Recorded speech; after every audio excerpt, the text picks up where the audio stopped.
As you can hear from the sounds rising from the square behind me, we stand at a crossroads of the world, where Jews, Christians, and Muslims all come together.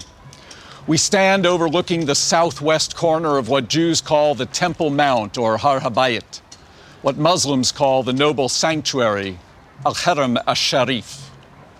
Here we can see this intersection of Jewish, Christian, and Muslim holiness in physical space.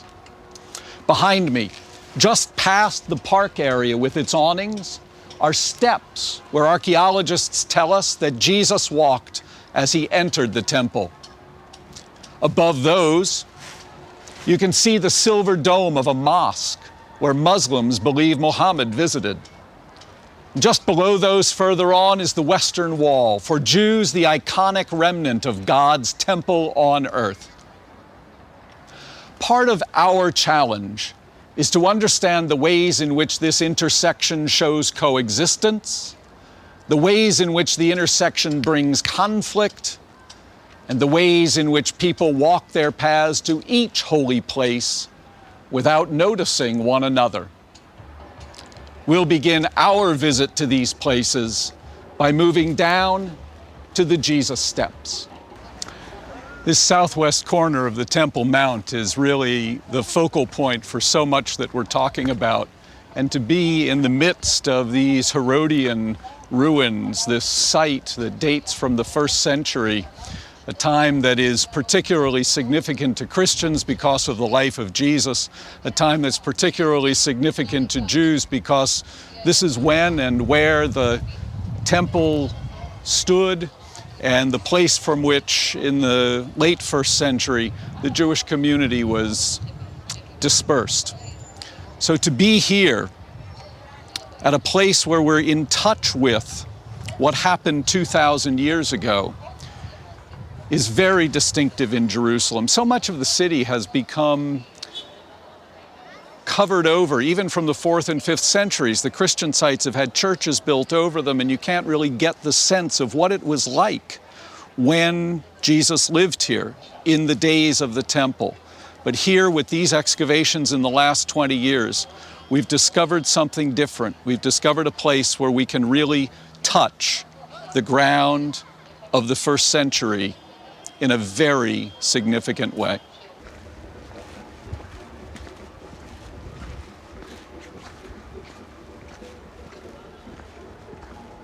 We're coming now to a medieval wall of the old city of Jerusalem, but as we move through this wall, we move into the area directly south of the gates that entered into the temple compound in the 1st century. And here we arrive at the southern end of the Temple Mount, at the stairs commonly known as the Jesus steps, because this is the place where we can be most certain in all Jerusalem that we know Jesus walked these steps, Jesus taught on these steps, Jesus entered the temple from here. And what do we see as we stand at the Jesus steps? Just for a moment, we look up and we see the silver dome of Al-Aqsa Mosque, set in a 37-acre enclosure, the noble sanctuary, together with the gold dome of the rock. The place is known in the Quran as the Far Mosque to which Muhammad traveled, and the place where he tethered his horse Al-Buraq on his nighttime journey of revelation. For Muslims to pray here is second only to praying at the Saudi Arabian holy cities of Mecca and Medina. For them to pray here is to fulfill part of a lifetime aspiration to live out the 5 pillars of Islam. To pray here is to honor the heritage of this city when Jerusalem was a Muslim city.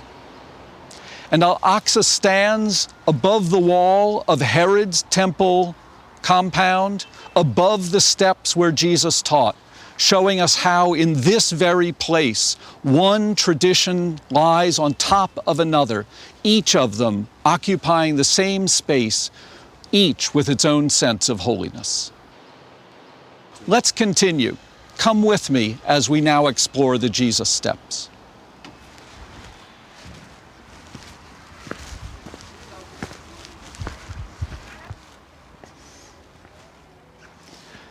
This is a very distinctive staircase, built of 15 pairs of steps, one with a long tread, the next with a short tread, as though inviting those on their way into the temple to pause, to reflect, to discuss, perhaps to pray.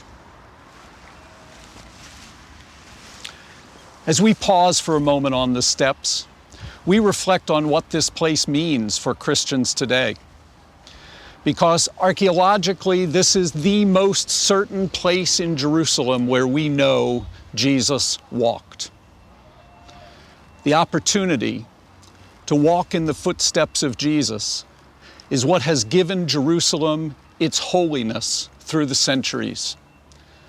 Holiness enough to launch crusades, holiness enough to fire Christian imaginations in America in the 19th century with hymns like Jerusalem of Gold and Wondrous Things of You Are Spoken, Zion, City of Our God, and anthems like The Holy City. Holy enough still today to draw pilgrims from around the world to the Holy Land. Let's move on now, back around to the west side of the Temple Mount, to the Western Wall, the holiest site in the world for the Jewish community.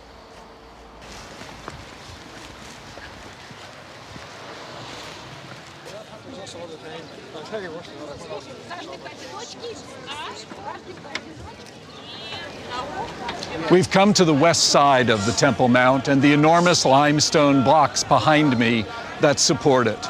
This is the Western Wall, known to Jews as the Kotel and to many as the Wailing Wall. For centuries, this has been the closest point at which Jews could approach the place of the ancient temple. It represents both the worship that took place there more than 2,000 years ago and the aspirations, the yearnings of Jewish exiles for centuries to live once again in this land.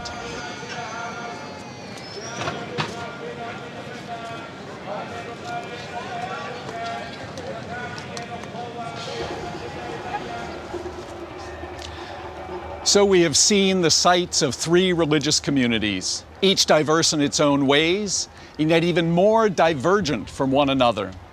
Three different stories that cultivate a sense of holiness about this singular place. More than just different in their details, the stories inscribe different kinds of holiness. Noticing one another as our paths cross here in Jerusalem, we can see these different kinds of holiness that our histories have written and our sites embody.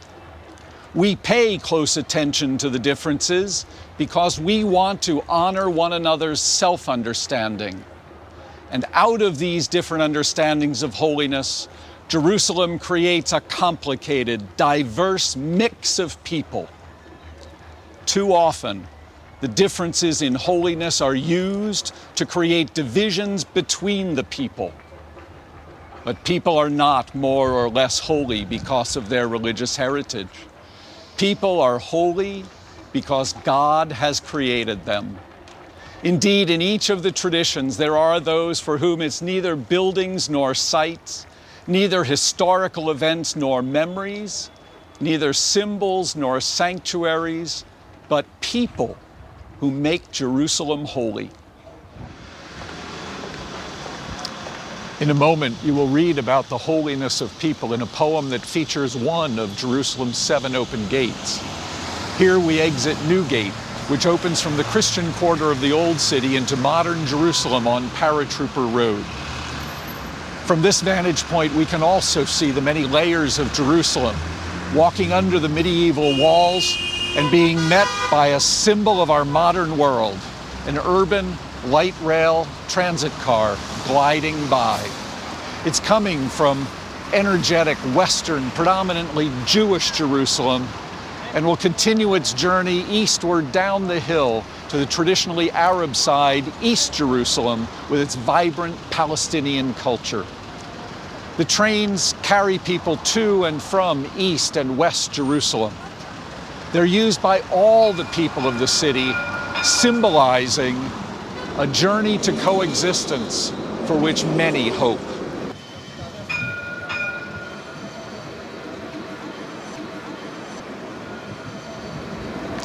As you continue in your study, the Jerusalem that we entered because Christians cherish the holiness of Jesus' footsteps will open more and more to the complexity of Israel. Even as Israel embodies the reestablished national homeland of the Jewish people, it tugs and fights and lives and works with the Palestinian people for whom this same land is their ancestral home. Even as Israel protects its antiquities and the holy sites of the ages, it moves forward with the modern world, responding to and shaping the 21st century. We as Christians need to find the resources in our hearts and minds to engage Israel in all this complexity. Our next steps will be for you to read and study, to explore that complexity further.